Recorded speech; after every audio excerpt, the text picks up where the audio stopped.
Уақланған бұрай ярмасы, оннан ясалған түрлі макарон эшләнмәләр җитештерүче Пол БМ җәмгыяте Алтай Республикасы делегациясендә зур кызыксыну уятты.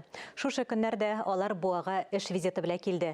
Сәфәр кысаларында алтайлылар Исәк авылының тегү цехында ветеринария техникумында да булды. Теманы буадагы хәбәрчебез Алсу Сәмигуллина дәвам итә. Бүтін һәм батланган бер ай ярмасы, бүтін килеш тарттырылган берничә төрдә тотма җитештерүче Пол БМ җәмгыяте Алтай делегациясен битараф калдырмады. Предприятиедә оена 20 тонна макарон эшләнмәләре, 100 тонна чамасы ярма эшләп чыгарыла. В нашей организации работают 15 человек. Безнең оешмада 15 кеше эшли. Продукцияны интернет кибетләрдә сату өчен аерым кешеләр алып бара. Пол БМ җәмгыяте 2014 елда оеша. Шунысында искәртик, Россиядә җитештерелә торган барлык брайның 70% әлеге предприятиегә туры килә.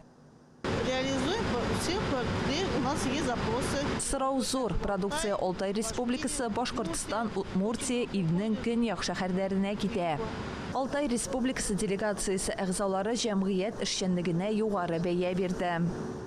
Прекрасное, на мой взгляд, предприятие. Минем карашка немец җиһазлары белән җиһазландырылган бик яхшы предприятие. Экологик чиста продукт җитештерәләр. Аграр университет бетергән кеше буларак, бу тема миңа кызыклы. Визит кысаларында кунаклар Исәк авылында да булды. Биредә алар тегү цехы эшчәнлеге белән танышты. Предприятие берничә ел элек Буа якташлык җәмгыяте президенты Ирек Закиров инициативасы белән ачылды.